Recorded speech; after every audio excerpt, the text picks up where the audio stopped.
இந்தியால எப்போதுமே ரெண்டு விஷயம் ரொம்ப ரொம்ப ஃபேமஸுங்க. ஒன்று கிரிக்கெட், இன்னொன்று சினிமா. இந்திய மக்களுடைய வாழ்வின் பெரும் பகுதி இந்த கிரிக்கெட்லையும் சினிமாவிலையும் தான் போகுது. ஒன்று அதை பார்க்கறது இல்லை அதை பற்றி பேசுறதுன்னு பெரும்பாலான நேரம் கிரிக்கெட்டுக்கும் சினிமாவுக்கும் தான் மக்கள் ஒதுக்குறாங்களாம். சரி, கிரிக்கெட்டு சினிமா இது ரெண்டுல எது ரொம்ப ஃபேமஸ்? உங்களுக்கு எதுன்னு தோணுது? இந்தியாவில் கிரிக்கெட் ரொம்ப ஃபேமஸா இல்லை சினிமா ரொம்ப ஃபேமஸா? ஒரு நொடி இந்த வீடியோ பாஸ் பண்ணிட்டு இந்த கேள்விக்கு ஆன்சர் சொல்லுங்க. கிரிக்கெட் ஃபேமஸா சினிமா ஃபேமஸா? யோசிச்சிட்டிங்களா? இது சம்பந்தமா ஒரு ஆராய்ச்சி நடத்தினாங்க.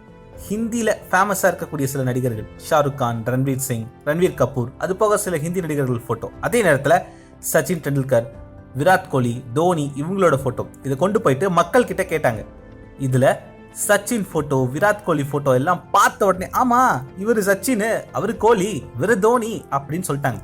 ஆனால் அதே ஹிந்தி நடிகர்கள்ல தென்னிந்தியாவிலையோ இல்லை வடகிழக்கு இந்தியாவிலையோ நிறைய பேருக்கு இவங்கெல்லாம் யாருன்னே தெரியல.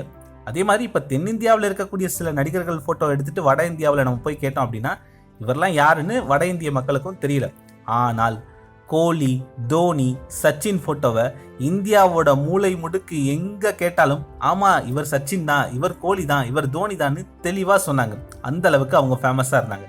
அப்போ சினிமா நடிகர்களை விட கிரிக்கெட் வீரர்கள் தான் இந்தியாவில் ரொம்ப ரொம்ப பிரபலமா இருக்காங்க. இந்தியாவில் 140 கோடி மக்கள் வர்றாங்க அப்படின்னா அதுல 100 கோடி மக்களாவது கிரிக்கெட் பார்க்கக்கூடியவங்களா தான் இருக்காங்க. முழு மேட்சை உட்காந்து பார்க்கலனா கூட ஹைலைட்ஸ் பார்க்கறது, யார் ஜெயிச்சான்னு அப்டேட்டை பார்க்கறது, இல்லை ஜெயிச்ச போட்டோஸை பார்க்கறதுன்னு வழக்கமாக வச்சிருக்காங்க. அப்போ இந்தியாவில் கிரிக்கெட் தான் ரொம்ப ரொம்ப ஃபேமஸ்.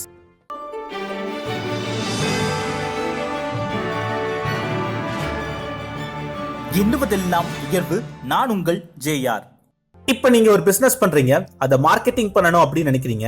அப்போ கிட்டத்தட்ட 100 கோடி பேர் பார்க்கக்கூடிய அந்த கிரிக்கெட் போட்டியில விளையாடக்கூடிய கிரிக்கெட் வீரர்கள் உங்களோட பிராண்ட் நேம் டிஷர்ட்ல போட்டிருந்தா எப்படி இருக்கும்? இப்போ நான் எண்ணுவதெல்லாம் உயர்வு அப்படின்னு ஒரு பிராண்ட் வச்சிருக்கேன். இந்த பிராண்டை சச்சினோ, கோலியோ, தோனியோ டிஷர்ட்ல போட்டிருந்தாங்கன்னா எப்படி இருக்கும்? ஒரே நாள்லயே 90 கோடி மக்களுக்கு எண்ணுவதெல்லாம் உயர்வு அப்படின்னு ஒரு யூடியூப் சேனல் இருக்கிறது தெரிய வரும். என்னடா இது எண்ணுவதெல்லாம் உயர்வுன்னு ஏதோ டிஷர்ட்ல போட்டிருக்கே, இது என்ன பிராண்டா இருக்கும்? ஓ, இது யூடியூப் சேனலா, இதுல என்ன விஷயங்களை சொல்றாங்க அப்படின்னு மக்கள் பார்ப்பாங்க. 90 கோடி பேர்ல வெறும் 10% பேர்னா 90 லட்சம் பேர். இது என்ன, அந்த 90 லட்சம் பேரும் இது என்னன்னு தேடி பார்த்தா கூட மிகப்பெரிய வெற்றி தான் இல்லையா? அதனால இந்தியாவோட அந்த ஜெர்சியை யார் ஸ்பான்சர் பண்றது அப்படின்னு ஒவ்வொரு வருஷமுமே மிக கடுமையான போட்டி நிலவும். இந்த வருஷம் அந்த ஏலத்தில் அப்போலோ டயர்ஸ் ஜெயிச்சிருக்காங்க. அடுத்த சில மாதங்களுக்கு இந்தியா எத்தனை ஒன்டே கிரிக்கெட் போட்டியில் விளையாட போகுது, எத்தனை T20 விளையாட போகுதுன்னு ஆல்ரெடி டிசைட் ஆயிருக்கும். இந்த கிரிக்கெட் போட்டிகளில் ஆடக்கூடிய கிரிக்கெட் வீரர்கள் அப்போலோ டயர்ஸ் ஜெர்சியை இருக்கிற லோகோவை தான் போட்டுட்டு ஆடுவாங்க. அந்த ஜெர்சியில் அவங்களோட பிராண்ட் நேம் இருக்கும், லோகோ நேம் இருக்கும். அப்போது இந்தியா முழுக்க அப்போலோ டயர்ஸ் பிரபலமாகும் இல்லையா? திடீர்னு நம்ம ஒரு டயர் மாற்றும் போது என்ன கம்பெனி டயர் போடலாம்ப்பா அப்படின்னு கேட்டாங்கன்னா அப்போலோ டயர்ஸை போடுங்க அப்படின்னு இந்த ஞாபகம் நமக்கு வரும் இல்லையா? இதுதான் அந்த ஜெர்சி ஸ்பான்சர்ஸோட பெனிஃபிட். ஆனால் இந்தியன் கிரிக்கெட் டீமுக்கு டிஷர்ட் ஸ்பான்சரா மாறணும் அப்படின்னா பல 100 கோடி ரூபாய் செலவு பண்ணணும். அப்போலோ டயர்ஸ் நிறுவனம் கிட்டத்தட்ட 579 கோடி ரூபாய் கொடுத்து இந்த ஏலத்தை டீல்ல எடுத்திருக்காங்க. ரொம்ப ரொம்ப அதிகம் இல்ல? மொத்த தொகை 579 கோடி ரூபாய். இந்தியா விளையாடுற ஒவ்வொரு மேட்சுக்கும் தோராயமா கணக்கு பண்ணோம்னா 5 கோடி ரூபாய் அவங்க செலவு பண்றாங்க. 5 கோடி ரூபாய் செலவு பண்ணி கிடைக்கக்கூடிய ஒரு விஷயத்த 50 லட்சம் ரூபாய் செலவு பண்ணி கிடைச்சா எப்படி இருக்கும்? இங்கதான் பிளிப்கார்ட் நிறுவனத்தோட மாஸ்டர் மைண்ட் ஒளிஞ்சிருக்கு. பிளிப்கார்ட் நிறுவனம் என்ன பண்ணாங்க அப்படின்னா, நம்மளால இத்தனை கோடி செலவு பண்ணி இந்தியன் ஜெர்சி எல்லாம் ஸ்பான்சர்ஷிப் வாங்க முடியாது. ஆனா ஒன்று பண்ணலாம். இந்தியா T20 வேர்ல்டு கப் நடக்க போகுது. இந்தியா இருக்கிற அதே குரூப்ல தான் நமீபியா அப்படின்ற ஒரு சின்ன டீமும் இருக்கு. அந்த சின்ன டீமுக்கு நாம டிஷர்ட் ஸ்பான்சரா மாறினா என்ன அப்படின்னு வித்தியாசமா யோசிச்சாங்க. இது நமீபியா டீமுக்கே ஆச்சரியமா இருந்தது. ஏன் அப்படின்னா நமீபியா நாட்டில் பிளிப்கார்ட் அப்படின்ற நிறுவனமே கிடையாது. சொல்லப்போனா இந்தியா தவிர வேற எங்கேயுமே பிளிப்கார்ட் நிறுவனமே கிடையாது. அப்போ நீங்க எதுக்கு எங்க நமீபியா டீமுக்கு ஸ்பான்சர் பண்ண போறீங்க? பிளிப்கார்ட் நிறுவனம் ஸ்பான்சர் பண்றதுனால நமீபியாவில் யாரும் எந்த பொருளும் வாங்க மாட்டாங்க. அப்போ நீங்க ஏன் ஸ்பான்சர் பண்ணணும் அப்படின்னு கேட்டாங்க. நீங்க இந்தியா டீம் இருக்கிற அதே குரூப் ஏல தான் நீங்களும் இருக்கீங்க.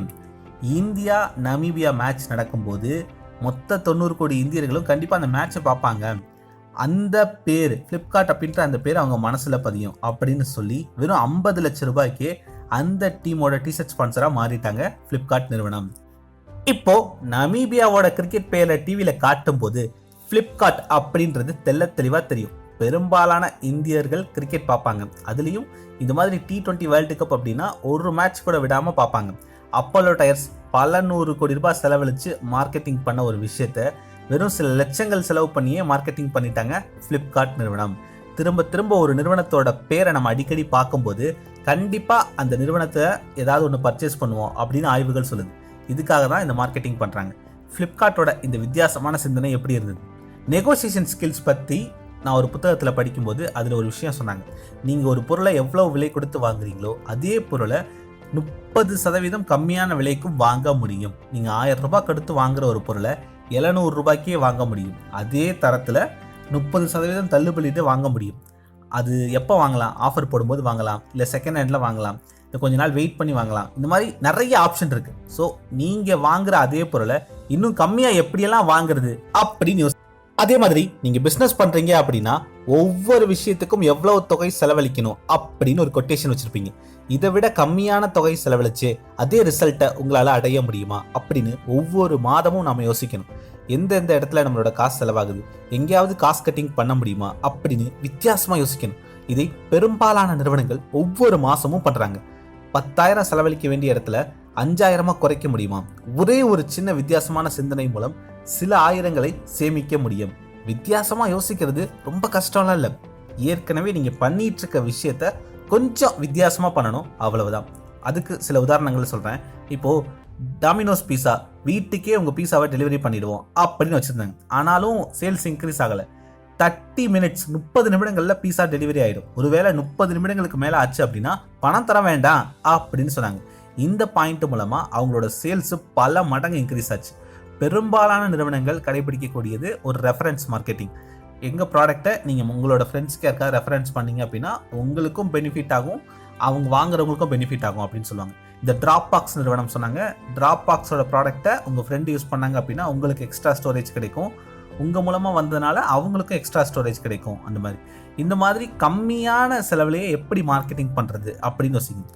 ஒவ்வொரு இடத்துலையுமே நம்ம எவ்வளவு தொகை செலவழிக்கிறோம், அதை விட கம்மியான செலவுலையே இதே ரிசல்ட்டை அடைய முடியுமா அப்படின்னு யோசிச்சுட்டே இருக்கு.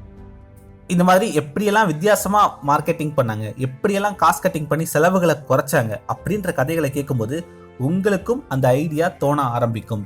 இது சம்பந்தமா நிறைய கதைகள் இருக்கு. ஐக்கியா நிறுவனம் எப்படி வித்தியாசமா யோசிச்சு மார்க்கெட்டிங் பண்ணாங்க, ரெட்புல் நிறுவனம், பர்கர் கிங் நிறுவனம் அப்படின்னு எக்கச்சக்க கதைகள் இருக்கு. அதெல்லாம் நான் மெம்பர்ஸ் ஒன்லி வீடியோவா போடலான்னு இருக்கேன். நீங்கள் ஒரு பிஸ்னஸ் மேனாக இருந்தீங்கன்னா இல்லை பிஸ்னஸ் பண்ண போகிறீங்க அப்படின்னா அந்த கதைகள் உங்களுக்கு ரொம்ப யூஸ்ஃபுல்லாக இருக்கும். நம்ம சேனலோட சப்ஸ்கிரைப் பட்டனுக்கு பக்கத்தில் ஜாயின் பட்டன் அப்படின்னு ஒரு ஆப்ஷன் இருக்கா, அதை கிளிக் பண்ணி மெம்பர் ஆகிட்டிங்கன்னா அந்த மெம்பர்ஸ் ஒன்லி வீடியோவை நீங்களும் பார்க்கலாம். இது மட்டும் இல்லை, இன்னும் எக்கச்சக்கமான நல்ல வீடியோக்கள் மெம்பர்ஸ் ஒன்லி வீடியோவாகவும் இருக்குது. அந்த வீடியோக்கள் எல்லாமே நீங்கள் தொடர்ந்து பார்க்கலாம். நீங்கள் மெம்பராக மாறினீங்க அப்படின்னா எனக்கும் அது சப்போர்ட்டாக இருக்கும். முடிஞ்சால் சப்போர்ட் பண்ணுங்கள். ட்ரீம் பிக் அச்சீவ் பிக், என்பதெல்லாம் உயரும்.